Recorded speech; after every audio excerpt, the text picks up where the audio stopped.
kehidupan berbangsa bernegara, bagaimana sesungguhnya ukhuwah wataniyah yang menjadi basis pemahaman NU untuk berbangsa bernegara itu luar biasa, fondasi yang luar biasa. 7 suku kalau mereka berbeda pendapat tajam dan berkepanjangan. Sri Lanka 2 saja sebelumnya, tapi juga kalau berbeda pendapat tajam. Sekarang bagaimana Palestina 2 partai, kita ini berapa belas partai. Allah memberikan keseimbangan dalam equilibrium dynamic, pasti ada dinamika. Tapi ada titik-titik keseimbangan baru yang kemudian menjadi bagian dari kearifan bersama sebagai sebuah bangsa. Ada at-tawasut, ada at-tasamuh. Kembali mabadi khairul ummah. Ada at-tawasut, ada at-tasamuh. Proses-proses seperti ini, kalau kita kemudian ber-NU lahir batin, kita melihat betapa sebetulnya garis-garis yang sudah menjadi bagian dari fondasi kita ber-NU. Bagaimana berislam, bagaimana membangun ukhuwah basyariyah dan ukhuwah wataniyah. Ini memberseiringi ukhuwah Islamiyah. Pada posisi seperti inilah kita memang tidak boleh mengurangi rasa syukur kita. Pada saat kita ber-NU, para muassis Nahdlatul Ulama telah memberikan fondasi-fondasi yang kuat luar biasa. Apa yang sebetulnya menjadi basis pemahaman NU dan kemudian disosialisasikan lewat berbagai macam program-program kaderisasi, tentu harapannya itu akan menjadi bagian yang bisa terinternalisasi pada diri kita semua. Setelah terinternalisasi, kemudian kita bisa melaksanakannya. Dan ini menjadi bagian kekuatan umat Islam terbesar di dunia, dan itu ada di Indonesia.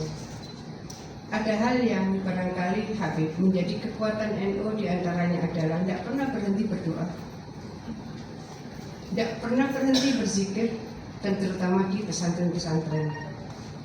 Suatu saat Pak Presiden Jokowi pernah sampaikan ke saya, maaf, saya ditanya oleh Joe Biden, Presiden Amerika, Presiden Jokowi, apa yang menjadikan pengendalian COVID di Indonesia itu sangat cepat, sukses?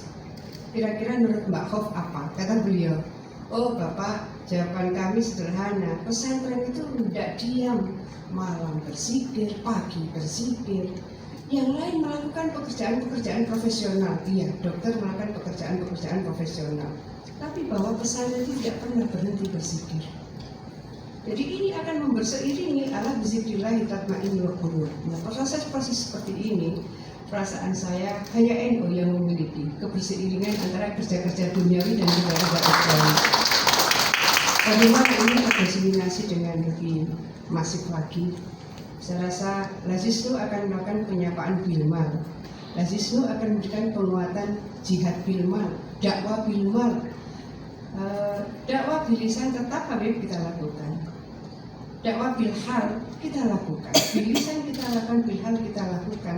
Penguatan dakwah bilmal itu yang memang membutuhkan sinergitas yang lebih besar, lebih luas, lebih dalam, dan terus bisa menyapa bagaimana sebetulnya masyarakat-masyarakat yang fuqara terpinggirkan itu kemudian mendapatkan penguatan. Apa yang tadi Habib sampaikan, alhamdulillah suatu saat kami diterima Syekh Thayyib Grand Syekh Al-Azhar. Kami tidak tahu bahwa kalau ketemu Grand Syekh itu harus lewat titik-titik gitu. Ada pemeriksaan A, B, C gitu. Katanya paling tidak 5 titik Bu kalau mau ketemu Grand Syekh. Saya tidak tahu karena saya tidak melewati pintu-pintu itu. Jadi rupanya langsung dan kemudian diterima Grand Syekh. Selesai itu yang pimpinan Al-Azhar bagian hubungan luar negeri mengantarkan kami ke kantor di belakang dari gedungnya Grand Syekh. Beliau bilang, Ibu, yang diterima Grand Syekh tanpa pintu-pintu penyekat seperti Ibu itu hanya presiden. Artinya saya mau terima kasih sama ibu-ibu ini, yang diterima adalah Presiden Muslimat Nahdlatul Ulama. Nah, ada hal lain mungkin sedikit out of context. Saya tanya pada Grand Syekh, kan itu ada tulisan kalau mau kewenangannya beliau, ya fa'ilahil ladzina amanu minkum wal ladzina utul ilma darajat. Saya bilang, Grand Syekh, kenapa ayat itu dipilih? Kenapa ayat itu dipilih? Ketika tamu akan memasuki gedungnya Grand Sheikh, maka akan membaca kalimat itu. Ya fa'ilahul ladzina amanu minkum wal ladzina utul ilma darajat. Lalu beliau sampaikan, ya seperti itu juga katanya. Man kita ini harus terus mencari ilmu. Yang ingin menguasai dunia dengan ilmu, ingin menguasai akhirat dengan ilmu, dan ingin menguasai keduanya juga dengan ilmu. Pada posisi seperti inilah sebenarnya lazis itu akan menjadi bagian dari kawah tendra di Konya, pencarian ilmu.